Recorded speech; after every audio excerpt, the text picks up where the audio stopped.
जी बेटा, सीलिया और फ्लैजिला का स्ट्रक्चर क्लियर है कि क्यों हमने सीलिया और फ्लैजिला के स्ट्रक्चर को इतना डिटेल में किया।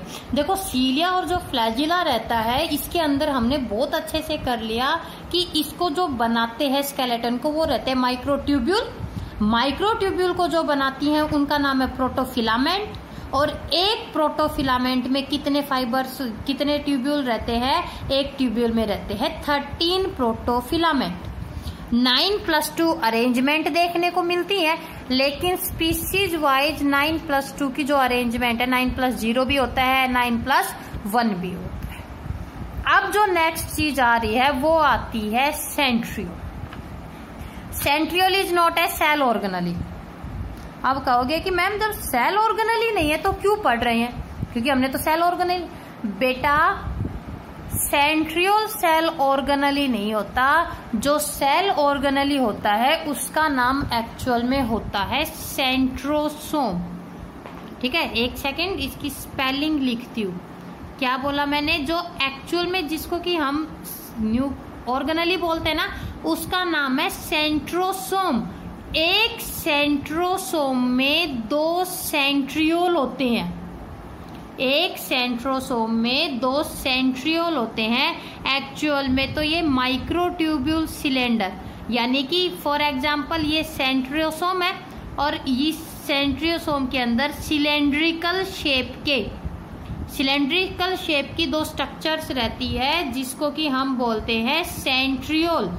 सेल डिवीजन, एक ऐसा हिस्सा सेल का जिसके बिना सेल डिवाइड नहीं कर सकती, उस सेल के डिवीजन में जो चीज हेल्प करती है वो रहते हैं सेंट्रियोल। नीट के अंदर बहुत कॉमन हर साल मतलब अल्टरनेटिवली रिपीट होता है एक चीज कि एक ऐसा सेल ऑर्गेनली है जिसके पास डीएनए नहीं होता, वो फिर भी रेप्लिकेट करता है।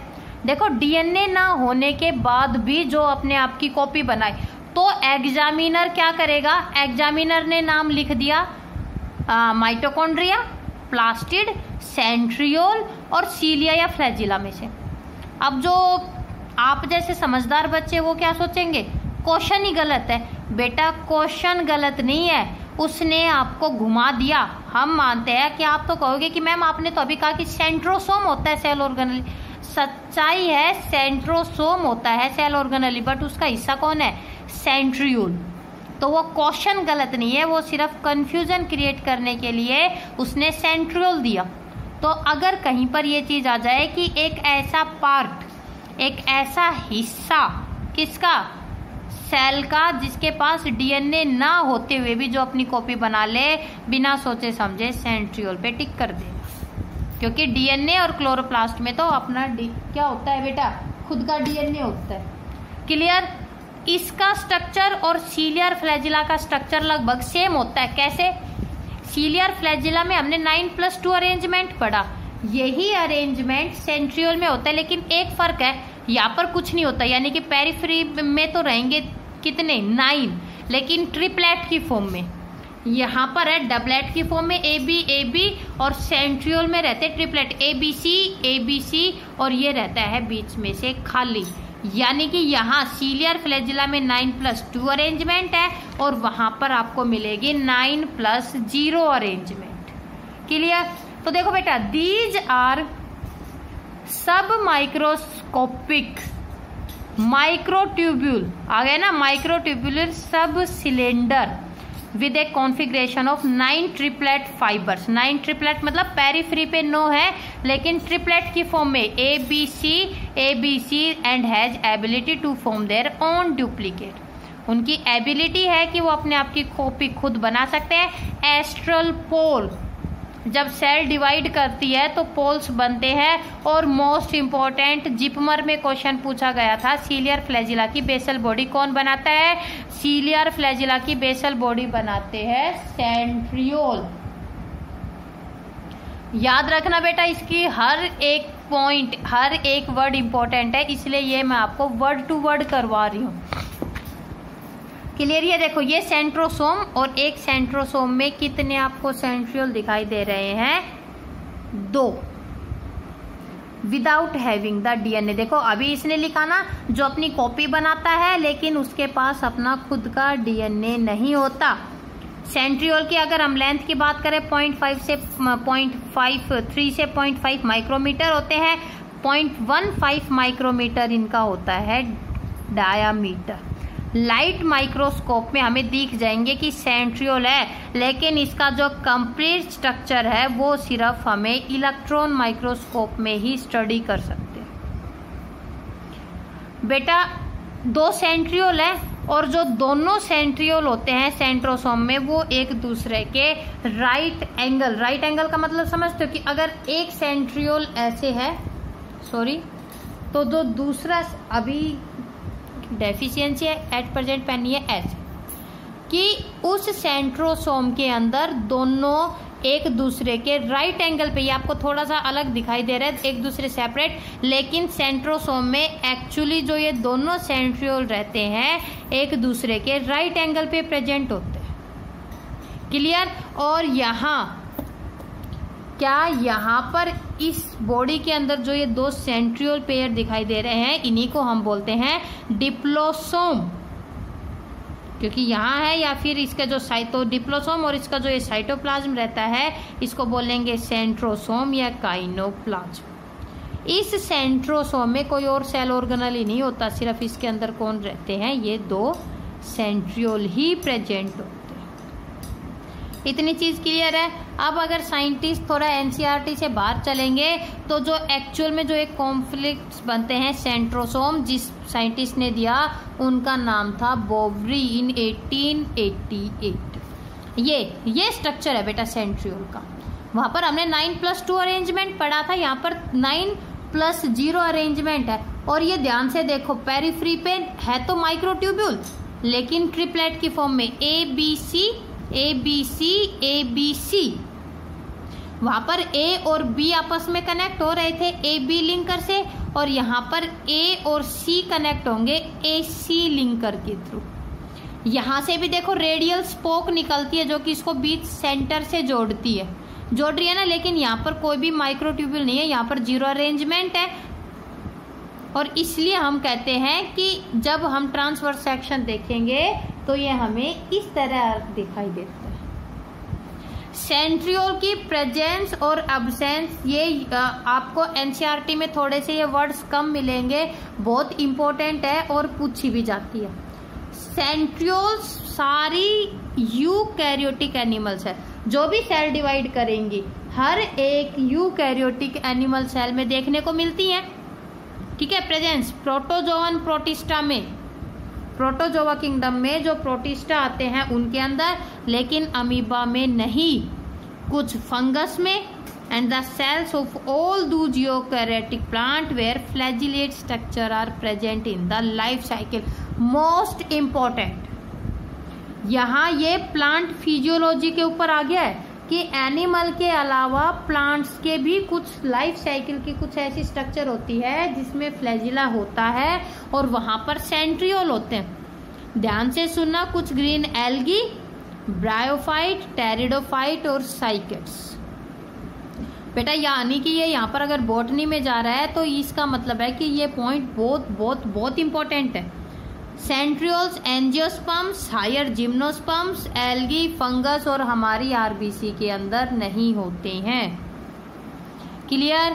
रेप्लिकेशन कर सकते हैं, रेप्लिकेशन का मतलब ये लोग अपनी कॉपी बना सकते हैं। ठीक है, और एनिमल्स के अंदर सेल डिवीजन में हेल्प करते हैं। जब हम सेल डिवीजन वाला चैप्टर करेंगे तो उसमें हम सेल की फेजेज पढ़ेंगे। एस फेज यानी कि synthetic phase, G2 second gap phase, वहां पर ये देखने को मिलते हैं।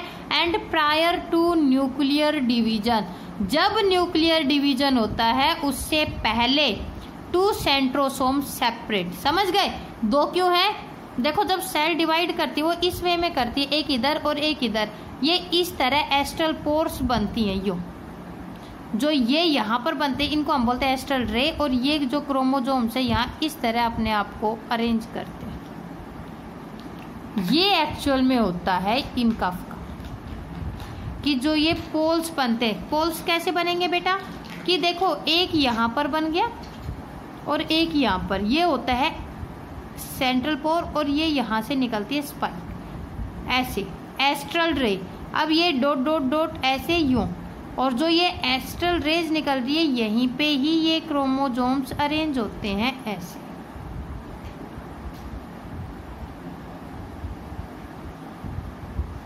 ये एक्चुअल में सेल डिवाइड कर गई कि अब आधे क्रोमोसोम ऊपर चले जाएंगे, आधे नीचे, यानी कि आधा हिस्सा ये एक सेल ये बना देगी और आधा हिस्सा ये दो सेल बना देंगी और इक्वल मटेरियल ट्रांसफर हो गया। यही सेल डिवीजन होता है जिसमें कि ये सेंट्रियोल अपना इम्पोर्टेंट रोल प्ले करते हैं। और सबसे मेन बात, सीलिया जो फ्लैजिला की जो बेसल बॉडी होती है उसको भी कौन बनाते हैं, सीलिया की ये सेंट्रियोल्स बनाते हैं। जब हम इसके अंदर के स्ट्रक्चर की बात करेंगे तो पेरिफ्री पे नो ही फाइबर्स रहते हैं, बीच में कोई भी फाइबर होता नहीं, तो यानी कि जो अरेंजमेंट होता है वो सीलियर फ्लैजिला से थोड़ा सा अलग कैसे 9+0 अरेंजमेंट बोलते हैं। क्लियर। लेकिन जो पेरिफ्री पे 9 होते हैं वो 3 सब फाइबर्स यानी कि ट्रिपलेट कंडीशन देखने को मिलती है। और जब इस ट्रिपलेट कंडीशन की हम जब आगे बात करेंगे तो वही माइक्रोट्यूब्यूल्स हैं, 2 से 3 प्रोटोफिलामेंट। ठीक है, ए वाले के पास तो 13 प्रोटोफिलामेंट कंप्लीट, लेकिन बी और सी के पास इनकम्प्लीट 13 प्रोटोफिलामेंट है। क्यों? क्योंकि वो एक दूसरे के साथ शेयर कर लेते हैं। दोनों जैसे एबीसी जो 2 फाइबर्स है वो सी और ए की लिंकर के साथ क्या रहते हैं बेटा, अटैच रहते हैं। फ्रॉम द हब वही 9 स्ट्रैंड्स निकलते हैं बीच के लिए, और जो 9 के 9 स्ट्रैंड निकलते हैं जैसे वहां पर निकला था ना, कहाँ से निकलते हैं, ए वाली से निकलते हैं, रेडियल स्पोक के नाम से हम जानते हैं। अब थोड़ा सा इधर आ जाते हैं। जब इस सेंट्रियोल के बाहर बात करेंगे, ये आपको डार्क कलर के कुछ स्ट्रक्चर्स दिखाई दे रहे हैं। सेंट्रियोल के बाहर कुछ प्रोटोप्लाज्मिक प्लेक पड़े रहते हैं और इन प्लेक को हम नाम देते हैं मैस्यूल या पेरीसेंट्रियोलर सैटेलाइट। Pericentriolar satellite. और हर स्टेज में, क्योंकि सेल की स्टेज अलग अलग आती हैं जो कि हम करेंगे, उसमें इनकी जो शेप है या जो इनका पोजीशन है वो चेंज होती रहती है। मैस्यूल एक्ट एज MTOC। किसका काम करते हैं, MTOC। MTOC का नाम है माइक्रोट्यूब्यूल ऑर्गेनाइजर सेंटर। कैसे कि देखो बेटा, इसकी बॉडी में वो अलग अलग पड़े रहते हैं, लेकिन अभी हमने क्या बोला कि सेंट्रियोल ही रहते हैं जो कि सीलियर फ्लैजिला को बनाते हैं। इसका मतलब सीलिया की बॉडी में सिर्फ पेरिफ्री पे 9 ट्रिपलेट थे, है ना, बीच में तो कोई होता नहीं, लेकिन ये माइक्रोट्यूब्यूल की रीअरेंजमेंट होती है सेंट्रियोल में। सेंट्रियोल में माइक्रोट्यूब्यूल की जब रीअरेंजमेंट होती है तो वो लोग बनाती है 9+2 अरेंजमेंट, जो कि बनता है सीलियर फ्लैजिला। इसका मतलब एबिलिटी किसके पास है, सेंट्रियोल के पास में है कि वो माइक्रोट्यूब्यूल को अरेंज करके सीलियर फ्लैजिला को बनाता है, और यही कारण है they act as MTOC microtubule organising centre. Clear. अब हम बात करते हैं फंक्शन की, कि हालांकि DNA नहीं होता लेकिन फिर भी वो इन मैस्यूल, ठीक है, इन्हीं को रीअरेंज करके अपनी कॉपी वगैरह को बना लेते हैं। सेल डिवीजन में हेल्प करते हैं। मोस्ट इंपॉर्टेंट चीज, out of 2 centriole in spermatozoa. Sperm में का जब हमने स्ट्रक्चर किया था 10th क्लास में, उसमें 2 सेंट्रियोल थे, प्रॉक्सिमल और डिस्टल। इसमें से जो डिस्टल सेंट्रियोल होता है वो जो टेल में एक्सियल फिलामेंट बना था उसको बनाता है। सेंट्रियोल ही ट्रांसफॉर्म होते हैं, सेंट्रियोल की ही रीअरेंजमेंट होती है कि वो बेसल बॉडी में चेंज हो जाते हैं। और जो बेसल बॉडी रहती है which formed from the central body, वो बेसल बॉडी आगे चल के किसको बनाती है, सीलिया और फ्लैजिला।